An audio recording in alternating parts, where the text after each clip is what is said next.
Boa tarde. Espero que todos estejam bem e seguros. Mais uma live no nosso canal Aprenda em Casa, do Sindiconte Rio. E hoje vamos receber a Sheila Iglesias para conversar sobre recuperação judicial. Ela aqui para a gente conversar.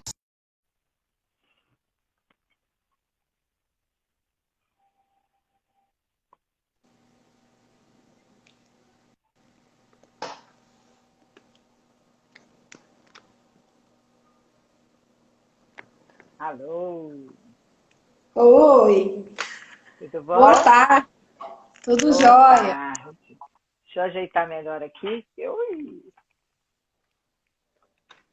Agora ficou bom. Tudo bem? Tudo jóia! Esse tempinho que agora é meio cara de inverno, né? De repente só nos traz umas alergias, né?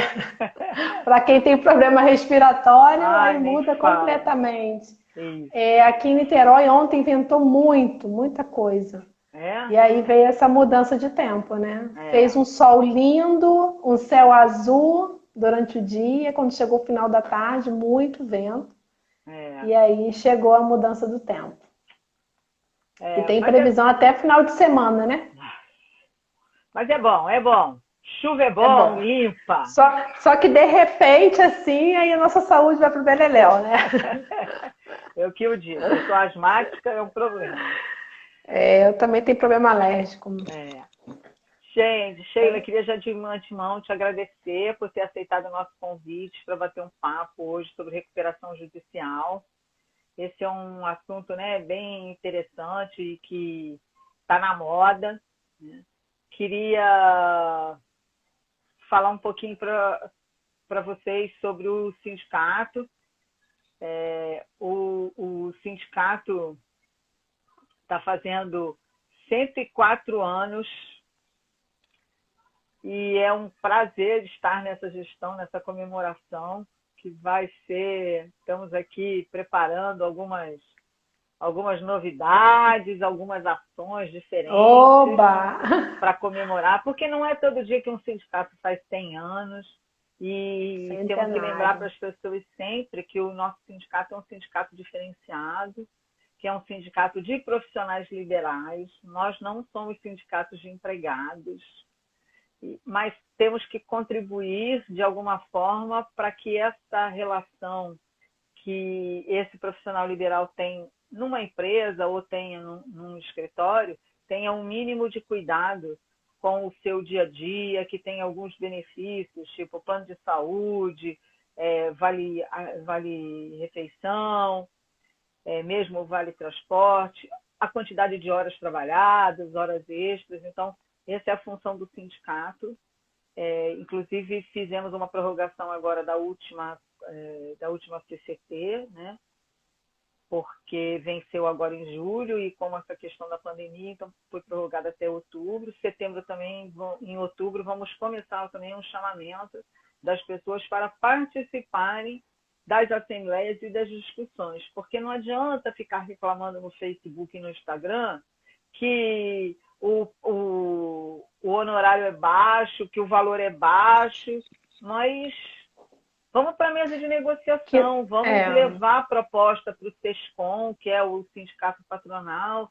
Então, isso tudo é uma conversa. Então, gostaria muito que as pessoas participassem. Então, a ideia dessas lives também é para falar um pouco do sindicato, para as pessoas conhecerem. Muita gente não conhece o sindicato. E o sindicato está ali num prédio belíssimo, ali no meio do Saara, que lá também funciona a Universidade Mackenzie. Anteriormente era a Moraes Júnior e hoje Faculdade Mackenzie, onde nos honra muito estarmos juntos, somos parceiros. Mas temos que cada vez mais falar, porque essa gestão que está aqui, ela termina a sua gestão em 2022 e ela já veio em 2018 com o objetivo de buscar parceiros e fazer um sindicato mais forte. E esse é o objetivo nosso de todos os dias. Todos nós acordamos e dormimos com o mesmo objetivo. E aí queria muito novamente te agradecer por esse bate-papo. A Sheila, que é advogada, é contadora e trabalha muito também com o terceiro setor, especialista também, né, em auditoria, avaliação. Então, queria muito agradecer e queria que você se apresentasse para a gente começar, porque eu tenho várias dúvidas sobre esse assunto. Obrigada. Boa tarde, sejam bem-vindos, obrigado pela participação de todos. Eu que tenho que agradecer o convite do sindicato, que sempre está de portas abertas, tanto para a nossa categoria, também os demais profissionais, né? Sempre oferecendo gratuitamente qualificação técnica, né? Sempre preocupado com a nossa classe e sempre nos promovendo eventos que nos traz muito conhecimento, conteúdo, network, né? Então, assim, para quem ainda não conhece o sindicato, procure frequentar. Hoje em dia a gente não está podendo fazer presencial, mas assim que puder, né? A gente vai dando um jeito aí com nossas lives, mas assim que puderem, né? Façam parte dessa família, porque não irão se arrepender, porque a gente é muito bem tratado nessa casa, né? Com muito respeito e carinho, né? E é um prazer estar aqui compartilhando um pouquinho do conhecimento, de experiência, né? E sobre a questão da recuperação judicial, eu trabalhei nos últimos 3 anos no Ministério Público, especificamente na Promotoria de Massas Falida. E foi tratando exatamente essa questão da recuperação judicial e que, infelizmente, às vezes vira uma falência, né? E não foi num período assim que iniciou a crise, que eu iniciei lá, né, em 2015, mas hoje acho que nós estamos com uma crise ainda pior, né? Tem muitos aí que estão passando uma dificuldade, né, muito grande, o Brasil inteiro, né? Ninguém está confortável mais com essa situação que vem acontecendo, que é a situação da pandemia, né? E aí muitas empresas, né, pequeno, médio porte, até as grandes empresas estão com questões muito difíceis em relação à financeira, né? E especificamente para tratar esse assunto, nós temos como base a Lei 11.101 de 2005. Essa lei, ela veio substituir o antigo procedimento de concordata das empresas. Entendi. Né? E aí ela vem trazendo novos mecanismos para a sociedade em crise se erguer e possibilitar a renegociação de suas dívidas e reestruturação das atividades. Então essa lei ela está mais abrangente, ela vem para respaldar, para dar um fôlego, para dar um suporte para as empresas, né, que vem passando essas dificuldades. Né? Assim, essa lei... Qualquer empresa pode pedir recuperação judicial? Não, nem todas as empresas, né? Ela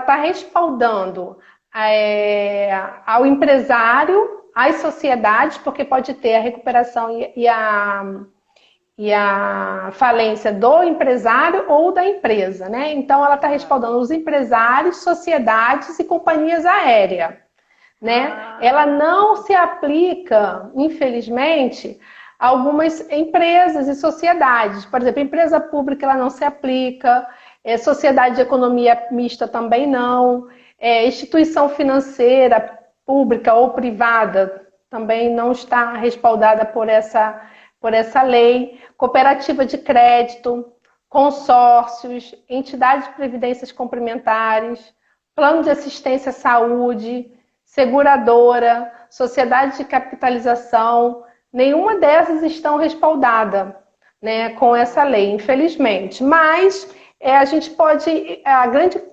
parte comercial, a grande parte dos empresários, principalmente no estado do Rio de Janeiro, estão respaldados. Essa lei, ela disciplina... Por que no estado do Rio, especificamente?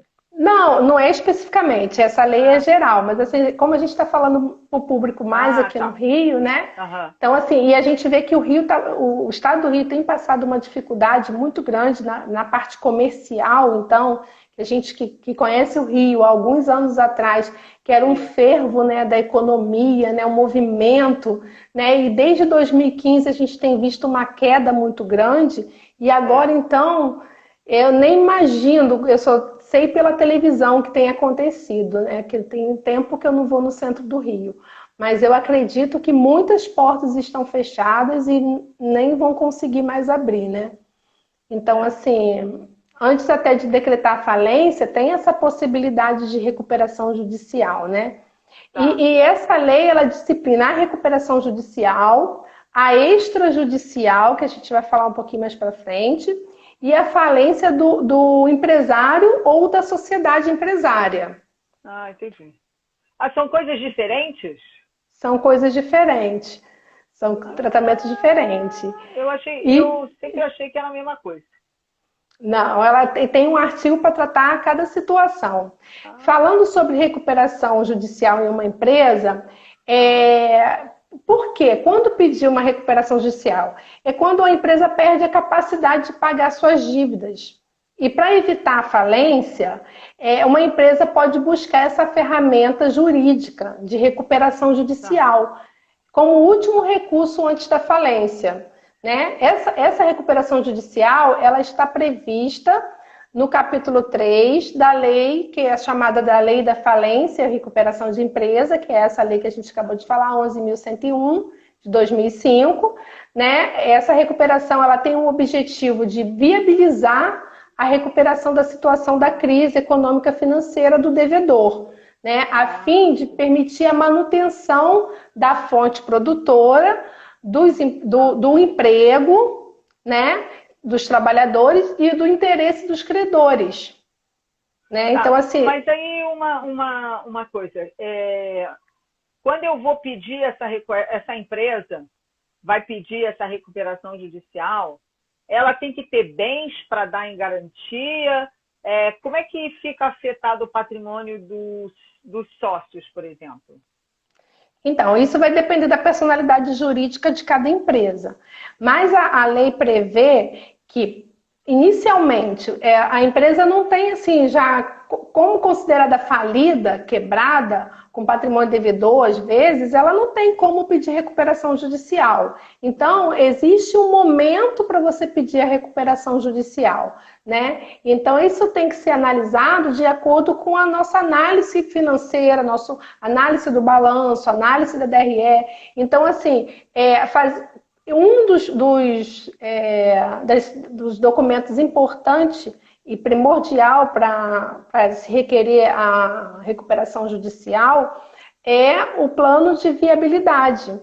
É o plano. Então, esse plano de viabilidade tem que demonstrar e comprovar que a empresa está passando por um momento de dificuldade, que ela precisa de um refresco quanto ao pagamento das suas obrigações, que pode ser postergado até 10 anos, né?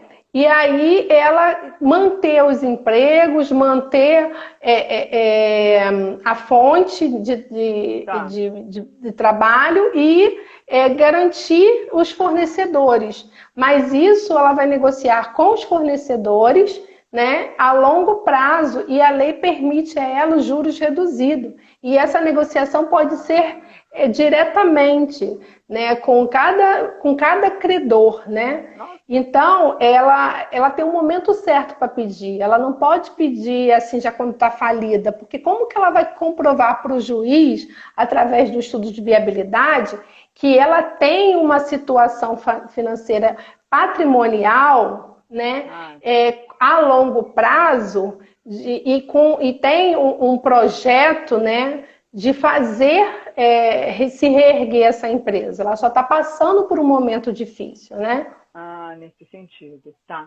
E porque eu tenho visto algumas empresas que entraram com pedido de recuperação judicial, né? A que eu mais conheço é a Universidade Cândido Mendes, e vi que foi todo feito um levantamento, né? Os editais, dei uma olhada, estou acompanhando os editais, porque estou na listinha lá para receber. E então, aí fiquei, quando eu olhei, eu falei, gente, mas como isso? Então, o papel do contador nesse processo é muito importante, não? Sim. Primeiro, é o contador que está lidando ali diretamente com a empresa para orientar a empresa. Este é o momento, este é o momento da gente recorrer a essa ferramenta judicial e pedir essa recuperação judicial e ter um refresco aí com as nossas obrigações e para a gente tentar se manter, porque ainda existe um patrimônio, uma viabilidade futura, né? Só que no momento não é possível se manter. Então, este é o momento. Essa é uma situação daquele contador que está lidando diretamente. E nesse momento de crise, essa é uma oportunidade de trabalho para nós contadores. Por quê? Trabalhando dentro porque esse processo, eu cortei um pouquinho a sequência, esse processo que tem que ter o estudo de viabilidade, ele tem que ser composto com as demonstrações contábeis e demais documentos. Esse processo é montado e encaminhado ao juiz. Quem pode fazer esse encaminhamento? O responsável pela empresa, mais um advogado, protocolar esse processo de pedido de recuperação judicial. Esse processo é protocolado no juiz da comarca, que por exemplo, aqui no Rio de Janeiro, e esse juiz, ele encaminha para a assistência técnica dele, né, análise desse processo. E aí, nesse momento, o processo era encaminhado para o Ministério Público, é encaminhado para o Ministério Público, aonde lá eu pertencia ao corpo ali da equipe da empresa, da promotoria de massas falida, fazendo análise do processo, quanto à devida apresentação da documentação. E digo que 99% dos pedidos de recuperação judicial eram reprovados neste momento devido ao protocolo do documento apresentado de forma incorreta. Demonstrações contábeis que não eram elaboradas conforme a lei vigente, com saldos comparativos, entendeu? Assinado por o administrador e não pelo contador. Então, assim, uma série de irregularidades na elaboração das ferramentas contábeis levavam à desaprovação do pedido de recuperação judicial. Nossa. E isso retarda muito o andamento desse processo. Aí o processo volta para o TJ e aí o juiz não aprova o pedido, aí a empresa vai correr atrás. E é esse momento, no mercado de trabalho, que os contadores devem se prontificar a montar esse dossiê. Porque a gente tem... É um mercado de trabalho, ele tem essa expertise e em parte é a obrigatoriedade dele, já que ele é o contador daquela empresa. Só que o contador da empresa já não elaborou de forma a atender. E aí é neste momento que a gente entra, oferecendo o nosso trabalho com garantia de uma técnica atualizada. Então é de suma importância a gente estar atualizado para a gente poder se vender nesse mercado. E eu já peguei oportunidades assim. Entendeu? A gente precisa se vender no mercado. E aonde a gente também precisa estar trabalhando em conjunto com os advogados.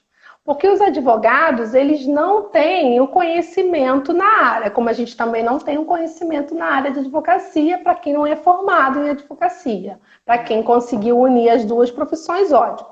Porém, eles precisam dos nossos cálculos, eles precisam da nossa análise para a gente dizer se as demonstrações contábeis atendem.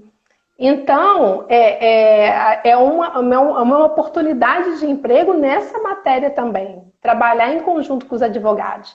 E aonde a gente pode procurar essa oportunidade de emprego? Nas várias empresariais aqui no centro do Rio, que está funcionando.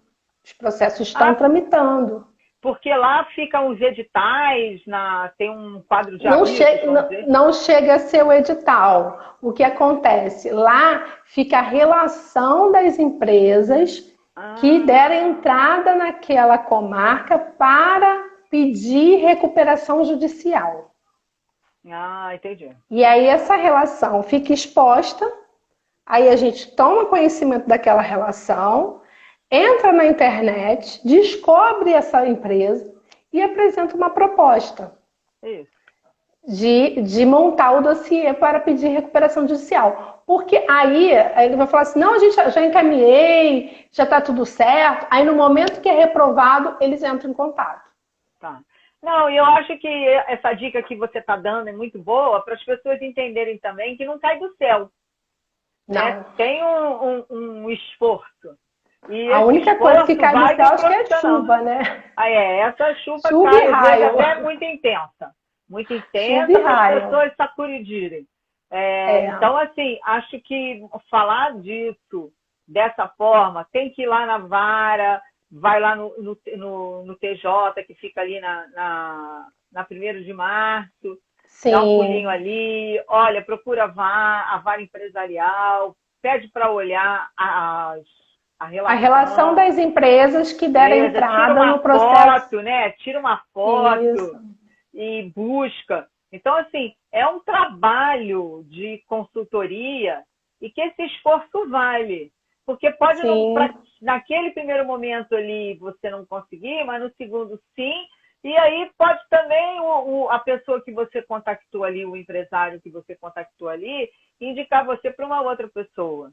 Mas uma coisa que, Sheila, que eu acho que a gente tem que falar também, quando você está falando da legislação, é mostrar para as pessoas que tem que se capacitar, não? Eu acho que isso é uma coisa que tem me preocupado muito.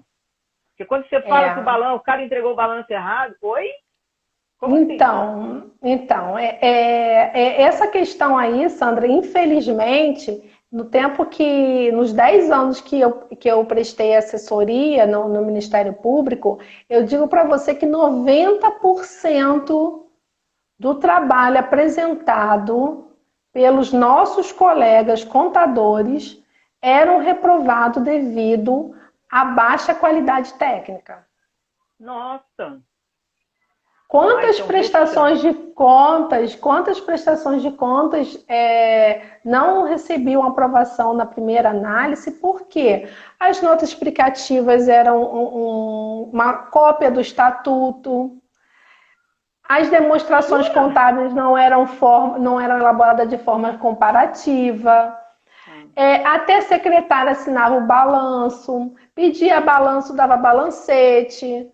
Entendeu? Então, assim, parece que essa categoria terceiro setor, parece não, é certo, pouquíssimas tem o seu corpo de contabilidade que apresente um trabalho de forma a ser submetido ao Ministério Público e receber uma aprovação imediata.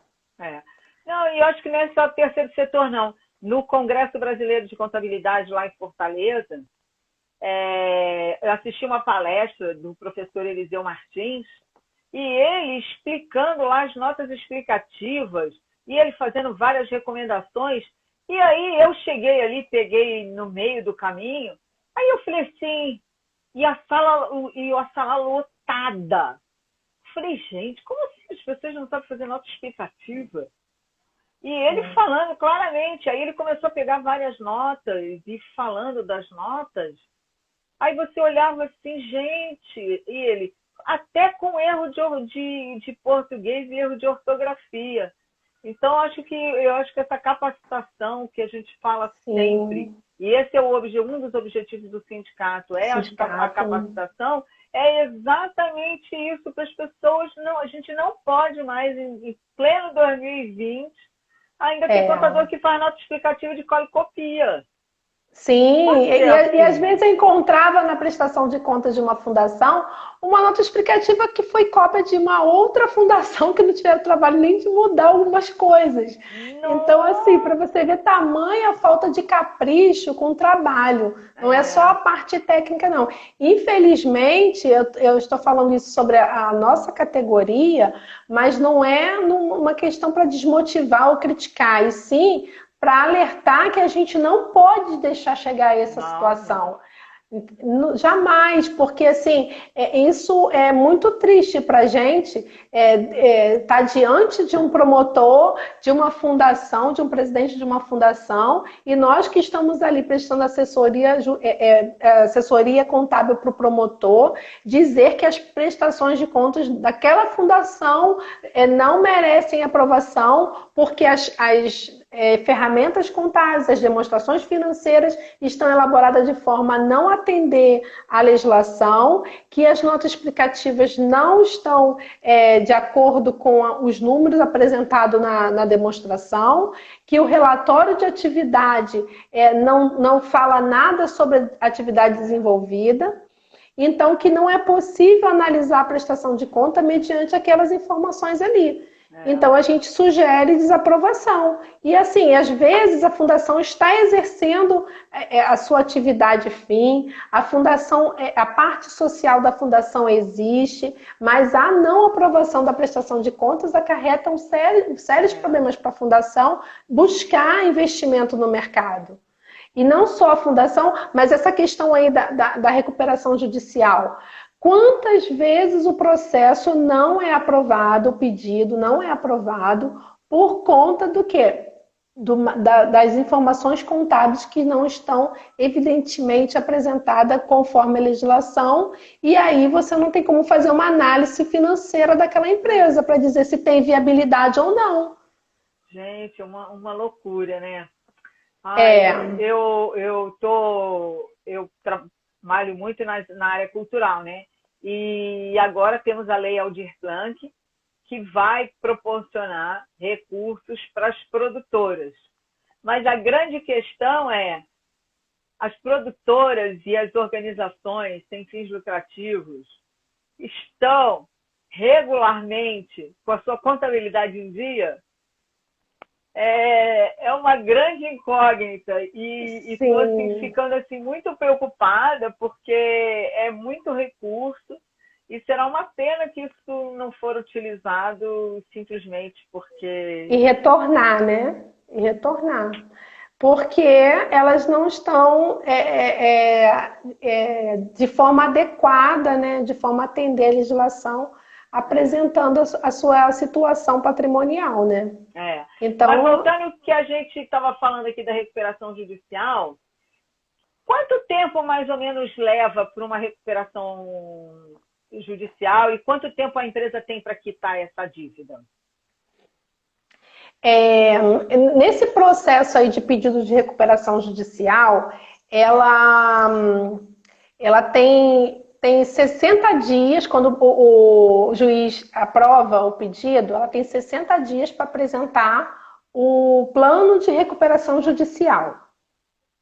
E o que é esse plano? Esse plano é a viabilidade econômica, é a análise do que ela tem, do ativo, do passivo, né? E a sua projeção futura. Então, o empresário vai ter que procurar um contador para ajudar ele a fazer essa viabilidade aí. Olha, eu tenho isso aqui de patrimônio, mas eu tenho isso aqui de passivo, eu tenho essas ideias aqui para buscar recurso no mercado, eu tenho esse projeto aqui para fechar. Então, tudo comprovado com documentação, com negociação, você montar aquela documentação que é um estudo da viabilidade econômica. Porque foi o que eu falei, não dá para chegar naquele momento de falência e requerer recuperação judicial. Se você não pode apresentar para o juiz uma proposta, aprova meu pedido, porque no momento eu estou passando por uma dificuldade, mas eu tenho essa perspectiva que é a longo prazo. E depois disso aí aprovado, que tem que juntar os demais documentos, né? Que tem que ser as demonstrações contábeis, que é dos 3 últimos exercícios, que é o balanço patrimonial, o DRE, o fluxo de caixa, né? A relação nominal dos credores. Esse pedido de recuperação judicial, quando ele vai para o juiz, já tem que ter sido aprovada pelos credores. O que é? O empresário vai montar essa perspectiva de viabilidade econômica, vai fazer uma assembleia, vai chamar os credores e vai falar assim, olha, para eu conseguir um refresco, para poder me reerguer novamente, então eu preciso postergar esses pagamentos para 5 anos, com outro que tem mais dívida ele fala para 10 anos. Então, ele negocia 1 a 1. E aí, se os credores aprovarem, ele tem a ata assinada com a aprovação dos credores. Tá. Então, isso tem que protocolar junto com esse estudo de viabilidade para o juiz aprovar. Tá. Né? E tem alguma dívida que tem preferência, por exemplo, imposto, concessionárias, ou são os funcionários? Ou nesse primeiro momento de recuperação judicial, são os funcionários. Manter o emprego, pagar os funcionários. E postergar todas as demais dívidas. E assim, garantir menor juros e mais tempo. A 8 é em recuperação judicial, né? Mas, por exemplo, quando ele dá... quando faz a proposta, por exemplo, os funcionários que estão trabalhando têm preferência aos que ingressaram na justiça, por exemplo, né? Sim, os que estão trabalhando têm preferência de receber, são os preferenciais. É o grupo preferencial. Aí depois o grupo dos que já se desligaram, o grupo de aposentados e assim vai, a liquidez. Né? Já vi que o meu vai ficar para os meus netos. Netos que eu nem tenho. Eu trabalhei, por exemplo, no processo de recuperação judicial da Varig. Já tenho várias pessoas que faleceram. Né? Vários credores que faleceram. A Varig está pagando. Mas, assim, são vários já que faleceram. Aí entra com a documentação da viúva. Se não tem mais a viúva, entra com a documentação dos filhos. E assim vai passando a herança para outros da família, né? Mas uma coisa, Sheila, é viável de maneira geral, essas recuperações judiciais, elas são possíveis de serem revertidas depois, não para uma falência, e sim ela voltar a funcionar? Sim, é viável. Para a empresa que está nesse momento aí, que é o momento certo, e a gente sabe que agora nós estamos vivendo várias situações assim, você segura 1, 2, 3 meses, não segura mais, porque você vai começar a acabar com toda a reserva, vai começar a vender seu patrimônio, e se a gente tiver que segurar mais 5 meses, 6 meses de porta fechada, aí já não vai ter como ter viabilidade econômica para pedir essa recuperação. E esse plano não vai ser autorizado. Então, assim, grande parte das empresas consegue. As maiores, então, as grandes indústrias conseguem, mas aí a gente fica sabendo de poucas notícias porque isso entra em recuperação. Agora, por exemplo, a Oi entrou em 2000, foi aprovado o plano dela em 2018. Nós já estamos em 2020, já tem 2 anos que a Oi está em recuperação judicial. Aí já não se fala mais nisso, só se a gente procurar no Diário Oficial, porque mensalmente, depois que entra em recuperação judicial, as empresas têm que prestar contas para o administrador judicial, que é nomeado pelo juiz, no momento que ele autoriza a recuperação judicial. Então, para o juiz, com o administrador judicial e com o Ministério Público, acompanhar se aquilo que foi proposto no plano de recuperação judicial está sendo seguido. Você almejava alcançar o pagamento da folha de pagamento 3 meses, você está conseguindo pagar? Entendeu? Então, isso é acompanhado mensalmente. Então, mensalmente, toda a recuperanda tem que prestar conta. Então, essa prestação de contas tem os documentos que precisam conter ali, que também está na lei, quais os documentos, e aí ela manda para o TJ tem o corpo dele lá técnico que analisa, manda para o MP, que lá tem o corpo técnico que analisa e aprova. E algumas vezes tem os documentos que não são documentos que são documentos que possam comprovar despesa, às vezes tem despesa ali na relação que não está comprovada, e a prestação de contas precisa ser analisada essa questão também. Então, e você sabe que essa questão da documentação é que eu acho que dessa documentação comprovatória é que também é uma coisa que me chama muita atenção no profissional da contabilidade. Que ele, quando recebe do cliente, ele não questiona. Não. Então, ele tem que fazer uma análise melhor da documentação que ele recebe e ele, enquanto profissional, enquanto técnico, tem que devolver e falar para o empresário, olha, essa nota está errada, essa nota está feita errada. Escutar está rasurada, está com erro. Não, eu vi... Esse recibo, né, não suporta o lançamento, é um recibo comum, né? Sim, vi hoje de manhã uma matéria e que me chamou muito a atenção, que um grupo de empresas eram abertas e fechadas, diversas, e elas faziam todas no mesmo endereço, e o endereço que não existia nada. E aí o empresário abria a empresa, vendia, Sim. recebia o dinheiro e fechava a empresa e não pagava os impostos. E aí a gente ainda vê isso, porque assim, quem foi que fez, né? Quem abriu e quem fechou? Eu sei que a gente vive aí uma loucura diária, né? Mas essas questões, assim, tanto quanto a nossa saúde, quanto também a nossa parte profissional, a gente tem que ter muito cuidado, né? Eu, quanto consumidora, eu já errei em relação a isso, acredita? Eu fiz a minha declaração de imposto de renda, que eu informei um recibo médico de uma consulta. Passou o tempo, fui chamada pela Receita Federal. Questionou aquele recibo. Você acredita que o CRM do médico estava suspenso? Eu fui no médico e aí eu informei aquele recibo na minha declaração. Então eu nunca me atentei a, quando ia ao médico, consultar o CRM dele, se ele está ativo, se ele está apto a trabalhar. Eu nunca me atentei a isso. Falei, nossa, mais uma coisa que a gente... Não, e por exemplo, eu caí na malha fina por causa do meu plano de saúde. Porque o plano de saúde foi multado pela Receita Federal, porque pagávamos o plano e ele não contabilizava corretamente. Então, todos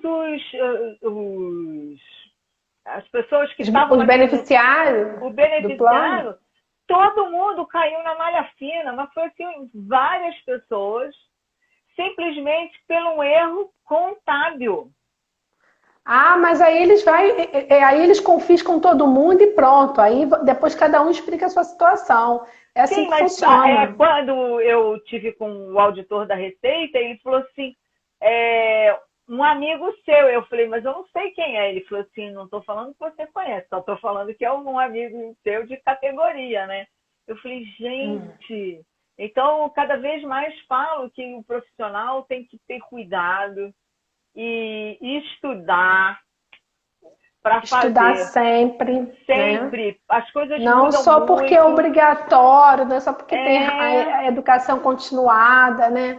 A gente precisa buscar sempre, as coisas mudaram muito, a gente muda sempre, desde quando a gente se formou, é uma mudança contínua, já houve mudança na legislação contábil, já houve resoluções específicas para cada segmento e atividade. Se a gente se oferecer para vender um serviço e não tiver qualificado para isso, essas questões que acontecem. Agora, uma empresa vai lá buscar a sua recuperação judicial e o seu pedido não é aprovado por conta de documentação de demonstrações financeiras que não estão de acordo com a legislação? Não, gente. Não é pela certidão, não é pela. É porque ele tem que apresentar certidão de regularidade de registro da empresa, tem que apresentar as atas assinadas dos administradores, relação do bem da empresa e dos sócios, e os extratos bancários, aí apresenta tudo, né? Relação de ações judiciais, aí apresenta tudo, aquele checklist bonitinho. E quando chega nas demonstrações contábeis que precisa fazer uma análise, se aquelas demonstrações contábeis é a única ferramenta que se tem para ver a viabilidade da empresa. Se existe algum ativo, algum bem suscetível de penhora, a gente vai ver na demonstração contábil. Sim. Né? Então, assim, a gente tem que apontar isso tudo no momento que está fazendo a análise do pedido de recuperação. Porque se aquela empresa tiver que ir à falência, você agora, profissional de contabilidade, já tem que falar o que essa empresa tem de ativo que pode suportar essa viabilidade econômica que ela está propondo fazer para se recuperar. E se ela não usar esse ativo, como ela é fiscalizada mensalmente, se ela vender algum bem, já dá para pegar. Então, assim, se isso não tiver demonstrado na demonstração financeira e não tiver nas notas explicativas, como identificar isso? Então, assim, é lamentável chegar lá no juiz e dizer que não está aprovado, porque não tem como analisar. Está errado. Então, aí falando... Não bater, soma. Nossa, Sheila, gente, olha só, vou falar isso para vocês. Eu vi isso outro dia. Eu senti vergonha. Eu tenho 34 anos de formada. Não, fazia muito tempo que eu não via isso, um balanço que o passivo não fecha com ativo. Gente, isso não existe. É uma marretada muito grosseira. Faz um Tzinho, né? Eu lembro que na minha época da faculdade o professor falava assim, faz razonete, o razonete para você não esquecer nunca de perder uma conta. Então, assim, gente, isso é muito assustador. Agora, fala pra gente uma coisa que a gente não falou. Quais são os benefícios da recuperação judicial? Então, tanto para o credor quanto para o devedor, né?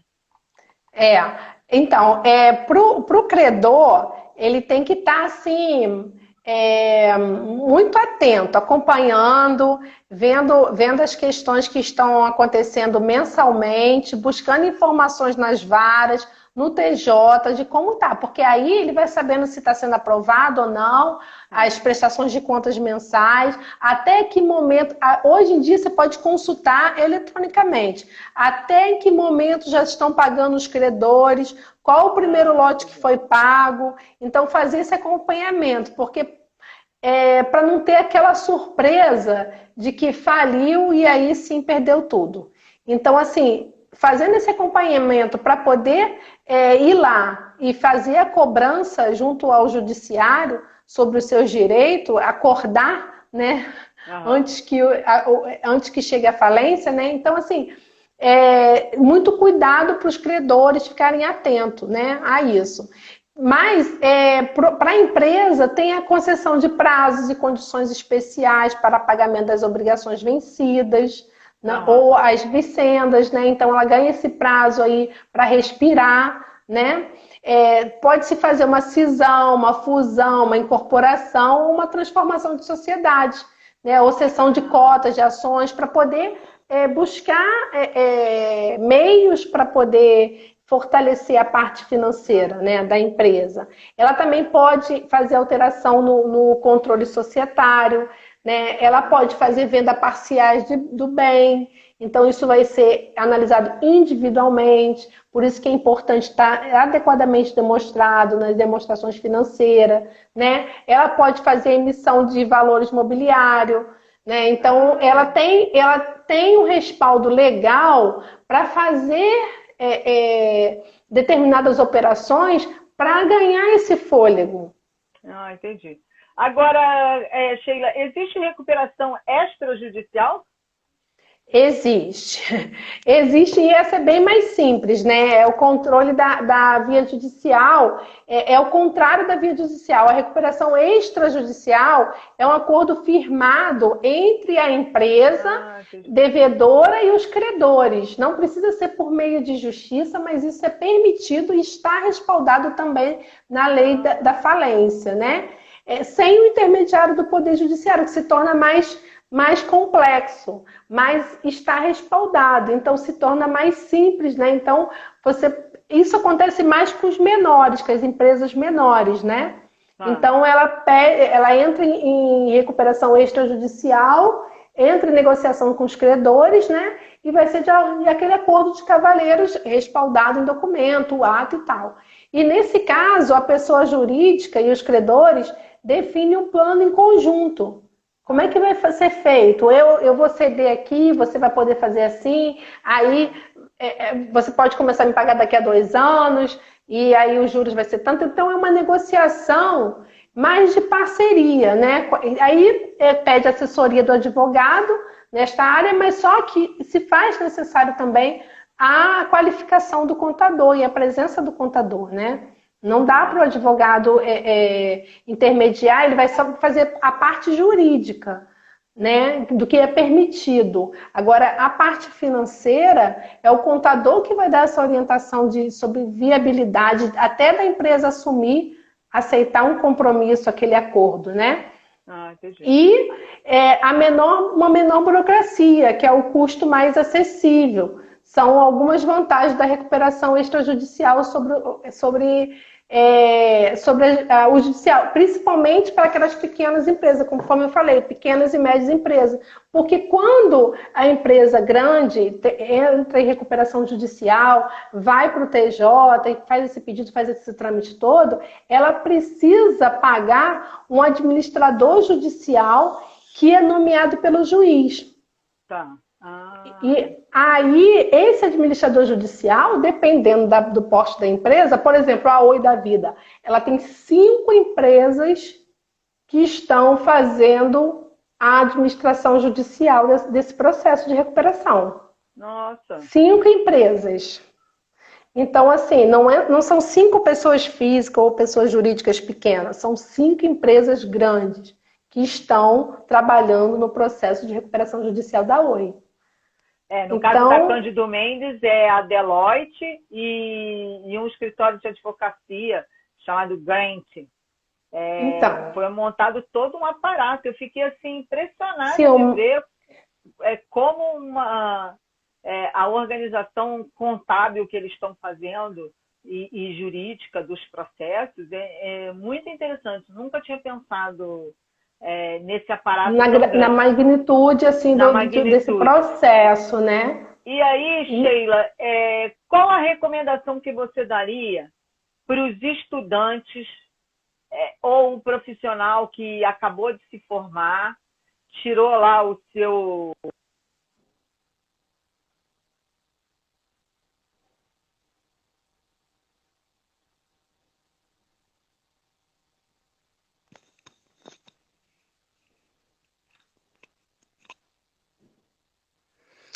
Bom, eu não consegui te ouvir num todo.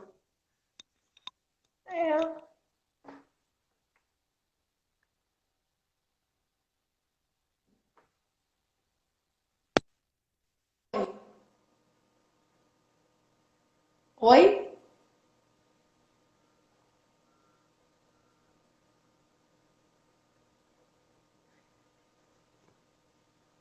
Eu não te ouvi.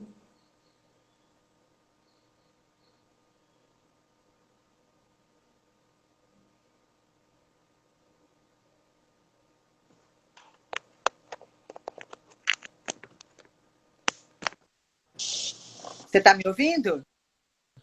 Agora sim. Então tá. Sim.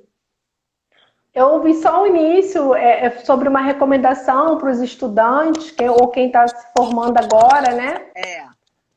A principal recomendação é cuidar do seu conhecimento técnico. a principal recomendação é estar realmente preparado para vender o seu trabalho e oferecer um trabalho eficiente, né? Então, essa recomendação é primordial, né? Não ir para o mercado de trabalho sem buscar conhecimento daquilo que você está propondo vender, aquilo que você está propondo trabalhar, né? E outra é não esperar que as coisas caem do céu, porque não cai mesmo. A realidade aqui, pós-faculdade, né? Alguns podem estar até trabalhando, estudando, né? Mas a realidade é bem diferente de uma sala de aula, do convívio social, da formação acadêmica, né?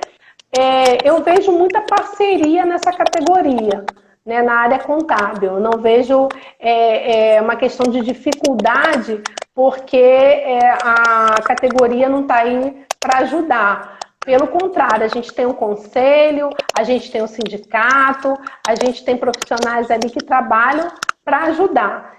Sendo que a gente precisa buscar o nosso trabalho, o nosso espaço, o nosso cliente, né, no mercado de trabalho. Então, assim, essa questão aí da recuperação judicial é uma que não vai cair do céu. Nenhuma empresa vai te procurar na sua casa e não vai ficar divulgando lá nas redes sociais que está precisando.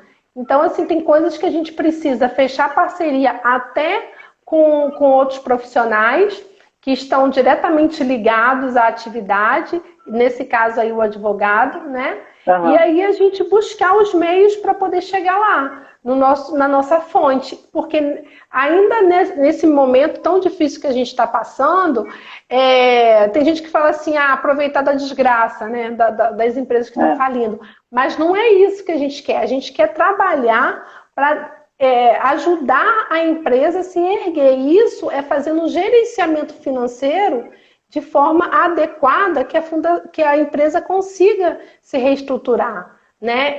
Dando uma consultoria, né? Que a empresa consiga realmente se erguer ou falar, olha, não tem jeito. E ser sincero, não tem jeito. Não vejo viabilidade e falar tecnicamente aonde que está o problema, né? E para isso a gente tem que buscar o conhecimento, né? Sempre. E, na verdade, a crise nada mais é do que oportunidade, né? Então, temos que lembrar muito disso. E dessas oportunidades são as oportunidades mais diversas e temos que buscar caminhos. E o profissional da contabilidade que procura uma inserção no mercado, ele tem muitas gamas de ações para fazer, de carreiras que ele pode seguir. Mas devemos lembrar sempre que ele tem que se capacitar, porque a capacitação é fundamental. E não adianta dizer, eu sou especialista. Tá, você é especialista ontem, mas hoje você pode não ser mais, porque hoje pode ter tudo mudado, né? Verdade. Sheila, estamos chegando nos nossos 5 últimos minutos. Queria mais uma vez te agradecer a todo mundo que está aqui, que assistiu, e as pessoas que vão assistir, também queria agradecer muito, convidar para nos seguir nas redes sociais. Vai lá no YouTube, essa live vai estar lá no YouTube a partir de amanhã. E dá o sininho lá, não esquece de dar o sininho para ver as novidades. Sejam nossos amigos nas redes, porque estamos no LinkedIn, no Instagram, no Facebook e no Twitter. Estou dentro de tudo. E não é cola e copia. Tem que seguir as 4, porque cada um a gente faz uma coisa diferente. Assuntos totalmente diferentes, né? Estamos fazendo isso para o profissional, fazemos com muito carinho. Queria também agradecer ao corpo funcional do sindicato que nos ajuda o tempo inteiro a fazer. Que é uma equipe, né? Uma família. Família. Que dá todo o suporte. Isso. É uma equipe pequena, mas fazemos todos com muito carinho para todo mundo. O nosso objetivo é atender o profissional da melhor forma. E aí, queria que você contasse a novidade que vai ter a partir de setembro, não é? Teremos consultoria, não? Você e Elaine? Isso.